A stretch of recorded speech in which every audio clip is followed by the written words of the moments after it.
नागपुर की अजनी पुलिस थाना अंतर्गत एक अपराधी ने पैसों के विवाद के चलते अपने ही दोस्त की पत्थर से कुचलकर हत्या कर दी। इस हत्या के बाद आरोपी पुलिस थाने में आत्मसमर्पण कर दिया। 2 महीने पहले ही यह अपराधी हत्या के एक मामले में जेल से छूटकर बाहर आया था। अजनी पुलिस थाना अंतर्गत रेलवे क्वार्टर परिसर स्थित अविनाश ग्राउंड के पास बीती रात ये हत्या की वारदात हुई। मृतक महालगी नगर निवासी कुलदीप चौहान था, जिसकी हत्या आरोपी रिचेश सिकलवार ने पत्थर से कुचल कर की थी। कुलदीप और रिचेश की पुरानी जान पहचान है और वे दोनों दोस्त हैं।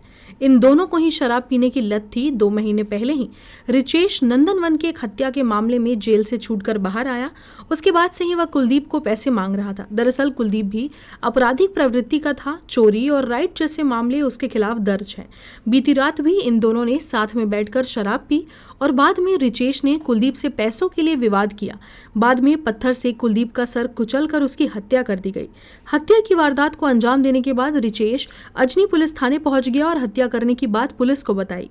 बाद में पुलिस ने घटनास्थल पर पहुंचकर कुलदीप के शव को पोस्टमार्टम के लिए अस्पताल भेजा और हत्या के तहत मामला दर्ज कर आरोपी रिचेश को गिरफ्तार कर लिया।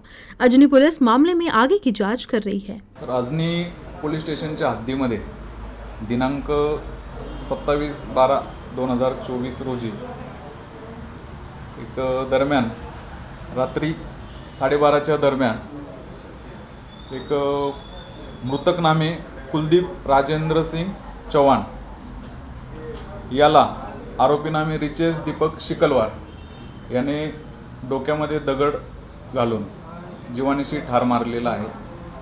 यामध्ये जो आरोपी आहे रिचेश दीपक शिकलवार हा रेकॉर्डवरील आहे। आरोपी आणि मयत हे दोन्ही हुडकेश्वर पोलीस स्टेशनच्या हद्दीत राहणारे आहेत। आरोपी हा 2 महिन्यापूर्वी जेलमधून सुटून आलेला आहे। तो रेकॉर्डवरील आहे।